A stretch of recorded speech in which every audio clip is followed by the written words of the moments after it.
Hello, my name is Rebecca Hurst and I'm a poet and opera maker and the author of a debut poetry collection, The Iron Bridge.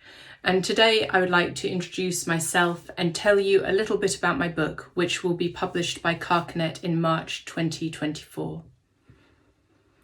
I grew up in a rural, muddy part of East Sussex known as the Weald and spent the first decade of my adult life in the United States.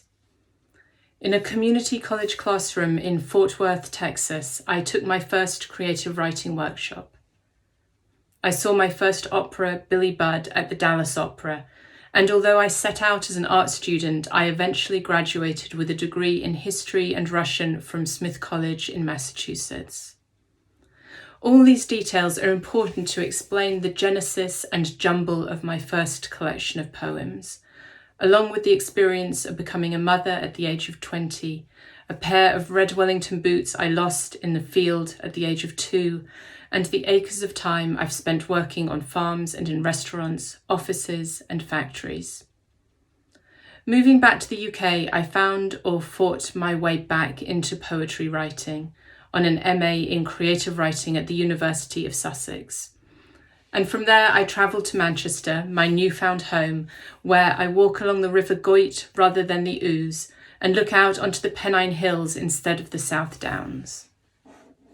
The poems in The Iron Bridge travel from southern England to Siberia by way of Mexico and Massachusetts. They engage with memory, myth, and how we make and shape things. Stone flowers, poems, the arc of a human or a vegetable life.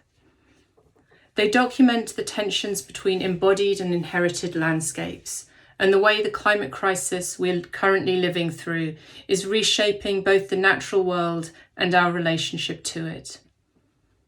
They are also full of characters and stories, emotional objects and underworlds, rough music, fairy tale tropes, and archival encounters. The first poems in this book emerged from a place-based art project called The Four Quarters. With my friends and collaborators, Sean Thomas and Johnny Marsh, I spent 4 quarter days over the course of a year in a small patch of Sussex woodland, making art and telling stories. Later, I worked on these very early rough drafts with the poet Vona Grug in the University of Manchester's wonderful Centre for New Writing.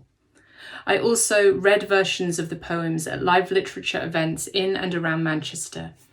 The sound of the poem and a sense of audience is a very important part of my writing process.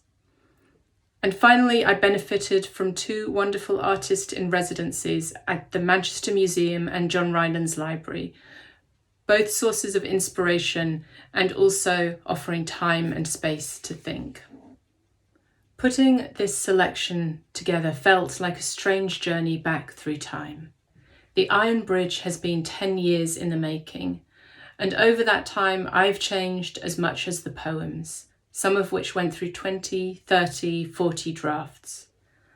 Finding a way to put poems written over such a length of time into one collection was challenging, especially when I bumped into earlier, almost unrecognisable and slightly unnerving versions of myself in the process.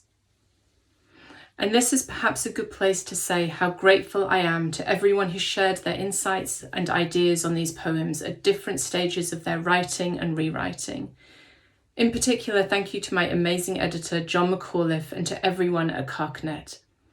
I'm so grateful for your patience and enthusiasm and for guiding me through this process.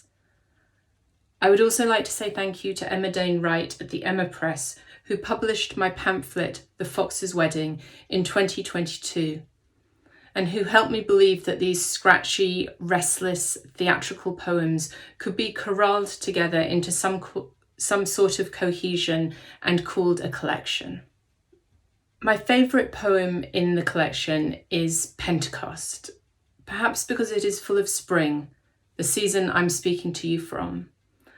Also, it's about motherhood, poetry making, and the eating of asparagus ice cream. Juxtapositions and collisions that interest and amuse me. And finally, because it's a poem that came out of teaching an undergraduate poetry workshop and I'm always glad to be reminded that I remain as much a student as a teacher, in poetry and in life.